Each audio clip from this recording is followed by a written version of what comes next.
Olá a todos, quem é que já não tinha saudades de ouvir António Costa falar de dinheiro que não é dele? Today we approved a decision to provide 90 billion euros to Ukraine. Olá a todos, sejam bem-vindos ao canal. Hoje trago-vos um vídeo que até pode, em princípio, não dizer respeito a muita gente, talvez um assunto que muita gente não se importe muito, mas eu trouxe este vídeo para mostrar que, felizmente, ainda há políticos com cabeça, ainda há políticos que são razoáveis, ainda há políticos que são sensatos. Ora, este assunto neste vídeo é sobre o empréstimo da União Europeia à Ucrânia para os próximos 2 anos, portanto, uma quantia de 90 mil milhões de euros, portanto, que serão emprestados à Ucrânia, e convém realçar duas coisas. A primeira é que este empréstimo só será pago pela Ucrânia quando esta receber as reparações financeiras por parte da Rússia, esperando nós que isso aconteça, mas daqui até lá os juros sobre este empréstimo que a União Europeia vai fazer serão pagos por nós, pelos cidadãos europeus. Portanto, houve nos últimos tempos muito burburinho, muita discussão sobre a possibilidade de se usar os fundos russos que estão congelados na Euroclear, na Bélgica. A Rússia tem um total, acho eu, de 230 a 240 mil milhões de euros que estão congelados, dos quais 180 ou 190 mil milhões estão bloqueados na Euroclear. Houve muita discussão para se usar esses fundos para financiar as necessidades da Ucrânia. Muitos viam isso como a solução mais prática, mais simples, mais correta até, mas houve sempre o primeiro-ministro belga que sempre se mostrou contra essa possibilidade, exceto caso os países europeus se comprometessem a financiar as consequências caso a Rússia colocasse a Euroclear e a União Europeia em tribunal.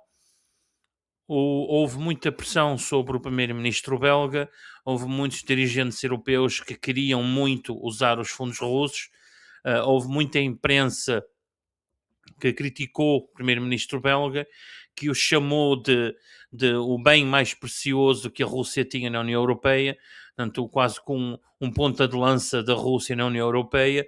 Portanto, foi alguém que foi muito, entre aspas, massacrado nos últimos dias para que aceitasse à força, portanto, usar os fundos russos.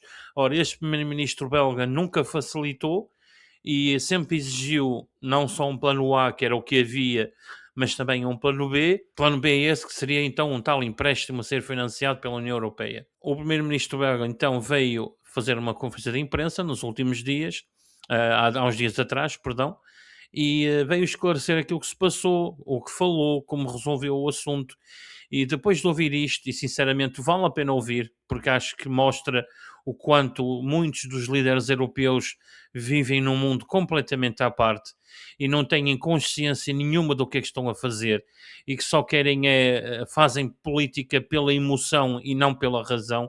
E eu fiquei muito contente de ver um político, um governante europeu, com a coragem e a dignidade e a força para manter a sua posição firme e vencer. E vamos ouvir, que sem mais demoras, para vocês perceberem. The reparation loan would have put Euroclear in uncharted and very risky, shady waters. It would have given Russia an opportunity to attack Euroclear legally. It would have given them a yellow brick road to start counter-confiscations in Russia and mobilizing our money. Ora, isto é muito importante, portanto, centrar neste assunto, porque quando se dizia que a União Europeia poderia usar esses fundos que estão congelados para financiar a Ucrânia, o facilitismo era logo, sim senhora, vamos todos usar isso, vai ser muito mais fácil e é muito mais rápido.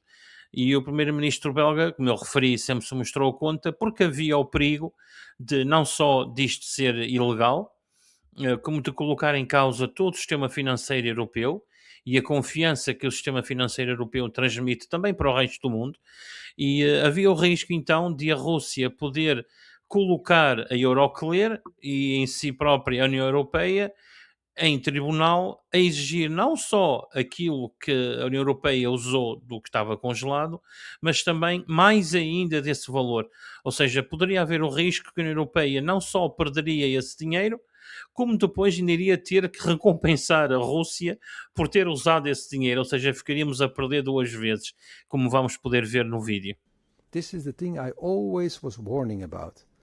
If you take Putin's money, the central bank money, and you give it to Ukraine, then the money's gone. You don't have it anymore. You use your leverage. You cannot use it for reparations. The money's gone. But you also might enable Putin to mobilize the same amount in counter-confiscations. He will take 17 billion of Euroclear of frozen assets immediately. And then he will start, of course, looking for other billions that he can confiscate of Western money, frozen assets in Russia, private enterprise companies, maybe jurisdictions outside Russia that are friendly to him, Belarus, China, Hong Kong, South Africa. And at the end of the day, you might notice that you have helped him. You've given his money to Ukraine and he's taken his money back from you. You've lost 2 times. And when the war's over and Ukraine needs to be reconstructed and there's no more money, who's going to pay for that? Us again. Then you've paid 3 times.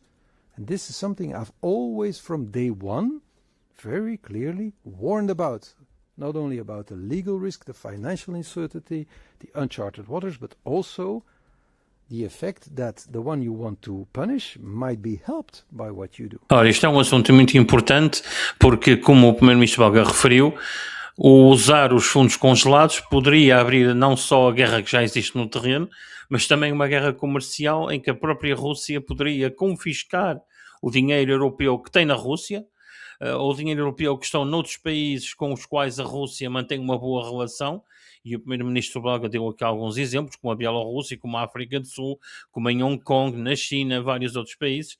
Portanto, isso poderia efetivamente não só prejudicar-nos num processo criminal, como também poderia nos prejudicar caso os russos fossem buscar o nosso dinheiro que está nesses países. Não só o dinheiro, mas também empresas e bens que a Rússia tem neste momento congelados, como próprios, como aviões, inclusive. Portanto, mais uma vez, o Primeiro-Ministro belga a fazer prova de inteligência e de responsabilidade.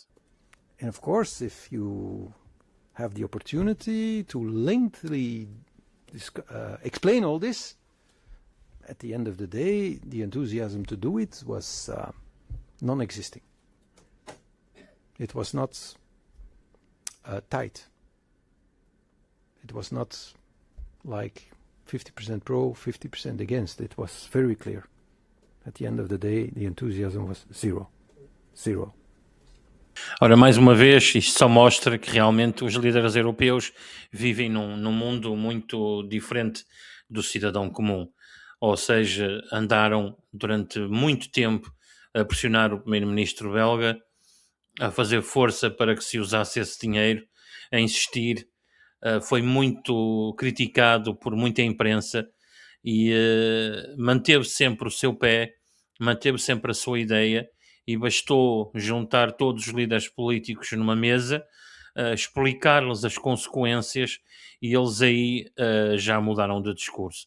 Portanto, ou seja, isto a mim é muito importante, mostra-me o quanto muitos líderes europeus, lá está, tomam decisões baseados na emoção e não na razão, não no bom senso, não naquilo que é correto fazer, não com cabeça, e não me deixa muito confiante, para o futuro, porque neste período muito crítico, quando se ouve falar em guerra, quando se ouve falar em que temos que preparar os nossos filhos e as nossas filhas para irem para a guerra, quando se ouve falar todo esse tipo de discurso belicista, que os russos querem invadir a Europa toda, que nós temos que mandar os nossos filhos para a Ucrânia, tudo e mais alguma coisa, por parte de muitos líderes políticos, só me mostra que realmente esta gente vive num mundo à parte e que somos governados por pessoas que não têm consciência do que é que estão a fazer, alinham num discurso simples, num discurso do medo e num discurso de que tudo é possível, basta eles quererem.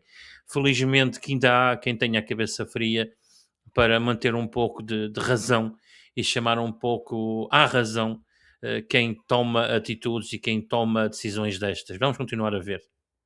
I'll start with the second question. I was never nervous or worried about this because I had 2 options. Either we could do the reparation loan, but then with a legal text that covered all the risks, or we could do the headroom solution, both were good for me. I could have accepted the reparation loans if they would have accepted my legal text, which they didn't, for the uncapped and many other reasons. They didn't want to do it. So, okay, fine.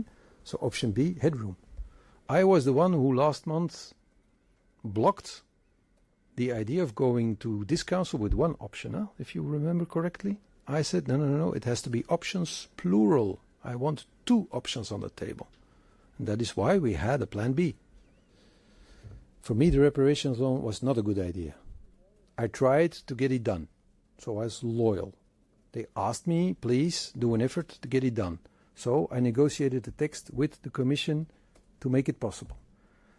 When we explained the text, there came so many questions that I said, I told you so.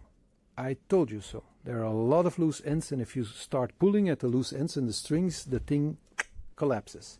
And we had to go to option B. Of course, some people did not like it, because they would have preferred to have the reparation loan, because there's also a geopolitical motivation behind it. They want to punish Putin by taking his money. And I understand.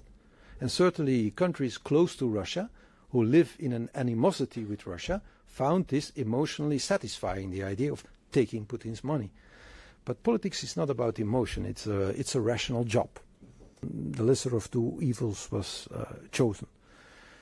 It is a big amount, but for the European Union, let's be honest, it's not the end of the world.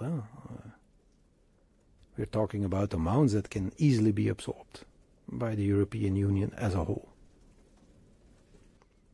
Again, I've said it now 3 times, one of the reasons I wasn't nervous is because I prepare the things I do, and I did my little tour of Europe. If somebody is silent, it doesn't always mean that he agrees with you, or that he agrees with something that has been said by others. You have to, in our language, say sonderen. How do you say that in English? You have to sound out. So I did a lot of that. So I knew beforehand that the enthusiasm for reparation loans was not so big as people thought it would be.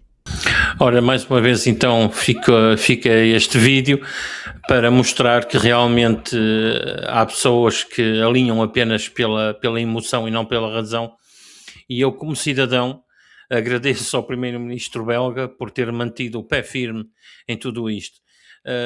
A solução final, que é o tal empréstimo de 90 mil milhões de euros, não é ótima, porque há países que não estão de acordo, nomeadamente, como eu referi, a Hungria, a Eslováquia e a República Checa, que não se importaram que isto fosse feito, mas não com o apoio deles. Mas na realidade vai dar ao mesmo, porque este empréstimo será coberto pelo orçamento da União Europeia e eles também contribuem para esse orçamento da União Europeia. Não contribuem tanto como outros países, mas também contribuem. Portanto, indiretamente acabam por validar esta ideia.